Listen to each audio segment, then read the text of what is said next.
Je la suis depuis presque 10 ans, époque à laquelle a été diagnostiqué un cancer du sein multimétastatique avec des localisations secondaires osseuses, hépatiques, pulmonaires. Elle était en échec grave avec un état général très dégradé des chimiothérapies conventionnelles. Et l'introduction de la thérapie ciblée associée à la chimiothérapie a permis d'obtenir très rapidement, de façon très intense et surtout très prolongée, une rémission thérapeutique qui persiste encore et avoir de nouveau ce que j'estime être une qualité de vie, enfin elle le dira probablement mieux que moi, mais une qualité de vie qui me paraît excellente.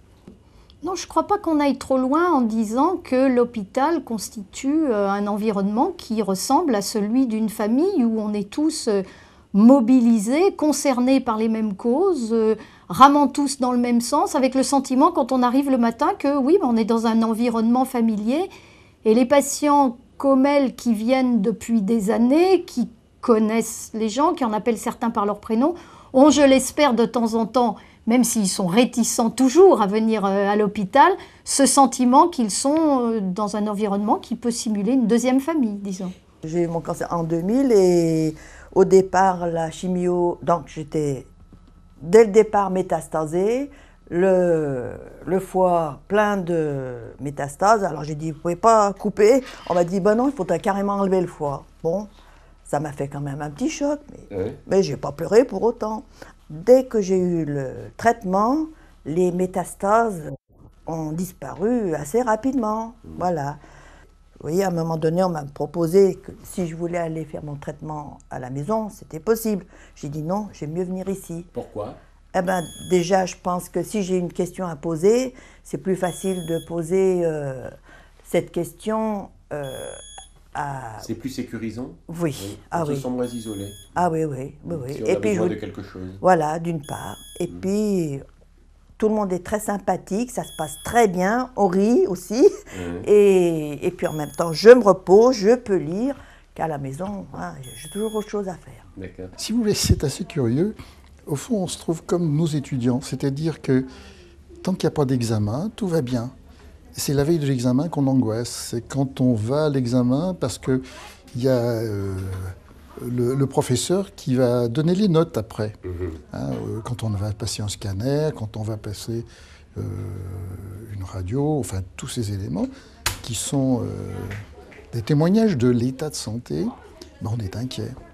Et puis une fois que c'est passé, bon, quel que soit le cas, on se dit, bon, bah, ça va, on attaque. S'il y a des problèmes, bon, on sait qu'il y a une sortie de secours. Donc, c'est ça l'espoir. Il ne faut jamais baisser les bras, jamais. Jamais.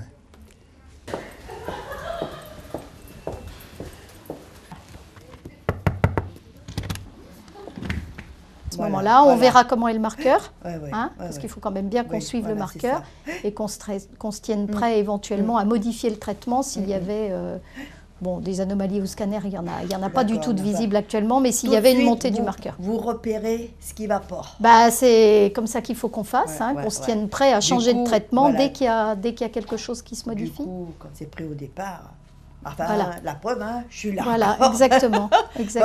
Au début, c'était pas au départ, hein, c'était à la fin plutôt. Mais enfin bon, vous avez bien rattrapé. C'est vrai qu'au début, on a eu des moments difficiles. Moi, je me souviens d'une période où vous étiez vraiment pas bien, où vous aviez mal, où vous aviez perdu beaucoup de poids, et puis bon, les examens étaient vraiment pas bons, et dès qu'on a mis en route les traitements. Il y a une période où où je me suis fait du souci, Oui.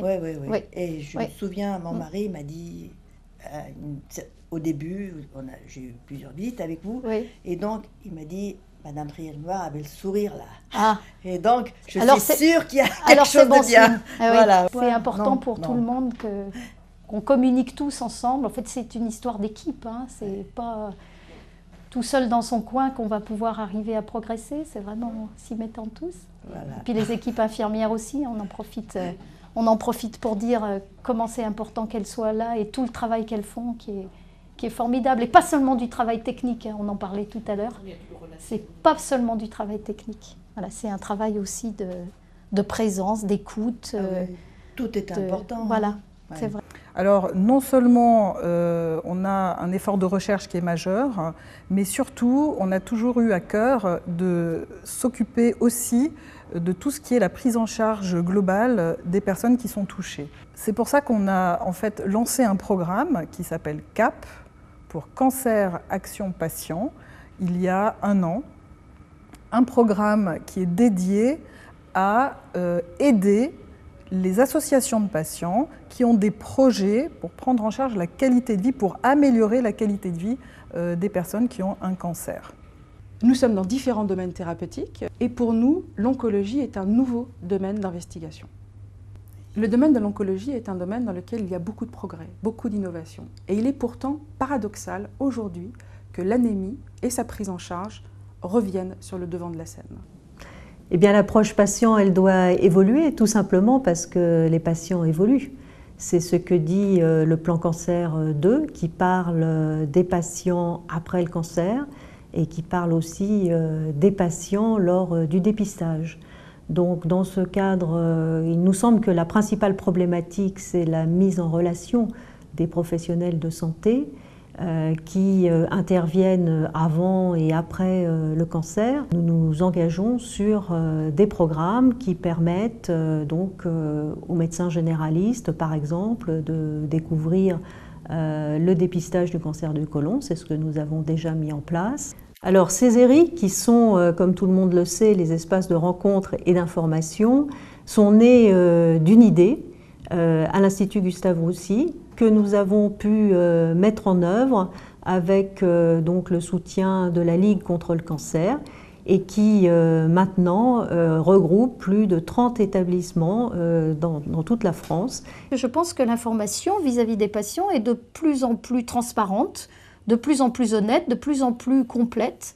Donc les patients comprennent assez bien ce qui leur arrive. Le traitement par thérapie ciblée fait souvent l'objet d'explications par des petits dessins qu'on fait en consultation et qu'on laisse aux patients.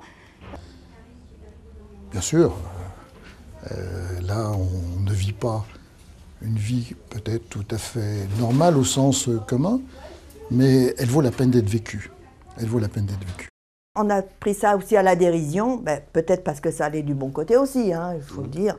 Bon, vous voyez, quand ça a commencé, mon fils rentrait à midi à la maison et mon mari ne rentrait pas. Mais exceptionnellement, quand j'avais la chimio, il rentrait. Alors, quand je suis rentrée, parce que, au départ, mon mari m'a accompagnée, mais après, quand j'ai vu que ça ne me dérangeait pas, moi je venais en voiture et je repartais avec ma voiture.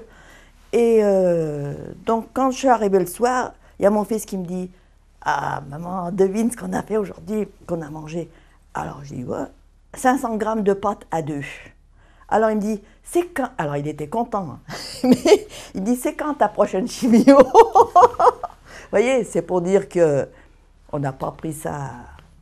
Et puis, donc, ce témoignage de reconnaissance était assorti aussi d'un témoignage de réussite et d'espoir pour tous ceux qui sont parfois au fond de l'abîme, parce que nous étions au fond de l'abîme, et puis montrer que ça marche.